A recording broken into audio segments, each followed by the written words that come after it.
Hello मैं YT family, welcome back to YouTube channel. आज मैं आप लोगों के लिए एक हॉन्टेड मूवी का रिव्यू लेकर के आई हूँ। एक्चुअली मैं पूरी मूवी आपको एक्सप्लेन करने वाली हूँ, उसके बाद में अगर आप देखना चाहें तो देख सकते हैं। मैं बात कर रही हूँ पोंक 2 मूवी की। अगर आप एक नई व्यूअर हो तो मेरे चैनल को सब्सक्राइब कर लेना, और पोंक मूवी अगर आपने नहीं देखी तो डेफिनेटली आपको यूट्यूब पे फ्री में अवेलेबल हो जाएगी, जाकर के डेफिनेटली देख लीजिएगा। तो शुरू करते हैं पोंक 2 मूवी के बारे में। इस बार राजीव अपनी फैमिली को उस शहर के घर से कई दूर लेकर के आ जाते हैं, क्योंकि वो अपनी बेटी रक्षा को बचाना चाहते हैं।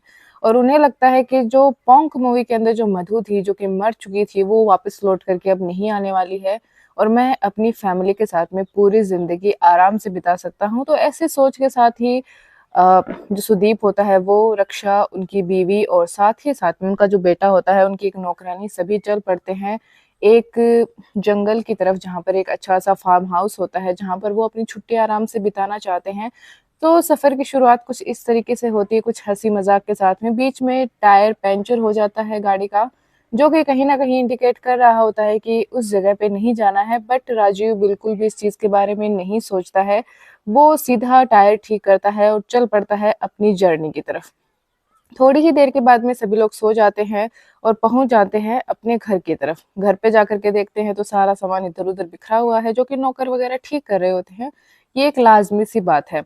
वहां पर जो घर का जो रखवाला होता है, केयर टेकर होता है, वो सारे घर की अच्छे से मरम्मत करता है। उन्हें पूरा घर अच्छे से दिखाता है कि इस रूम में आप जा सकते हो, ये अच्छे रूम है, और एक दो यहाँ पे स्टोरेज वगैरह है, स्टोर रूम है, तो वहां पर आप अगर अपना सामान रखना चाहें तो आप रख सकते हैं। इस तरीके से इस पूरी मूवी की धीरे धीरे करके एक शुरुआत हो जाती है।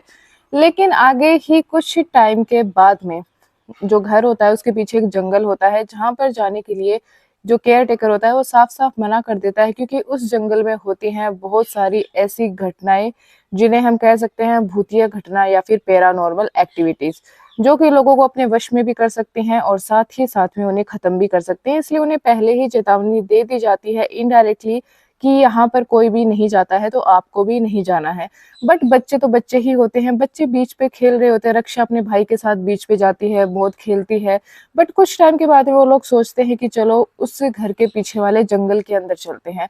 उसका छोटा वाला भाई मना करता है कि दीदी हम नहीं चलते हैं, आप रहने दो। लेकिन वो नहीं मानती है, वो कहती है कि चल देख करके आते हैं कि वहां पे क्या है।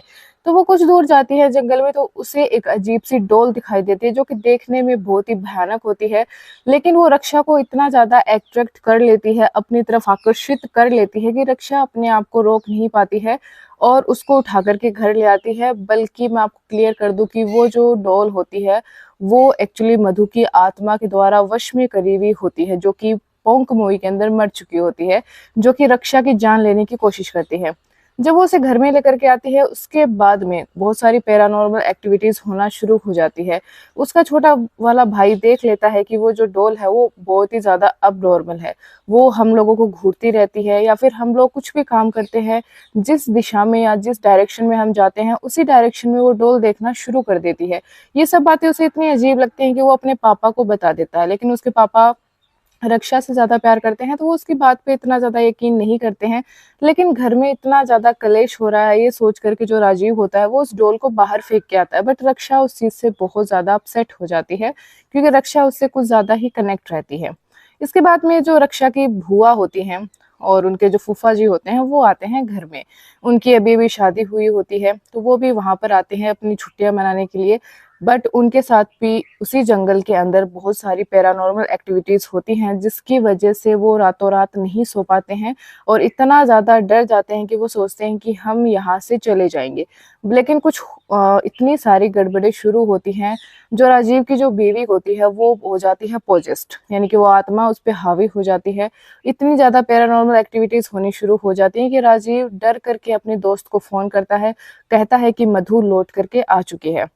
उसके बाद उसका दोस्त कहता है कि मधु कैसे आ सकती है, वो तो मर चुकी है। लेकिन वो कहता है कि मुझे नहीं पता, मैंने मधु को देखा है। इसके बाद में ऐसी ही एक्टिविटीज होती हैं। वो एक तांत्रिक के पास जाते हैं, लेकिन तांत्रिक को भी मधु जो होती है वो उसकी गर्दन काट के उसको मार देती है।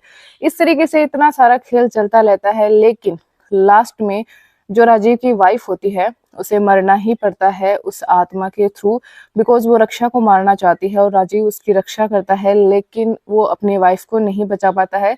मूवी बहुत ही ज्यादा इंटरेस्टिंग है, शानदार है। अगर आप देखना चाहें तो देख सकते thank you so much for watching this video. अगर आपको मेरी थोड़ी सी मेहनत भी दिखाई देती है तो मेरे वीडियोस को बहुत सारा प्यार दीजिए, लाइक कीजिए, वीडियोस को सब्सक्राइब कीजिए मेरे चैनल को। Thank you so much for watching this video.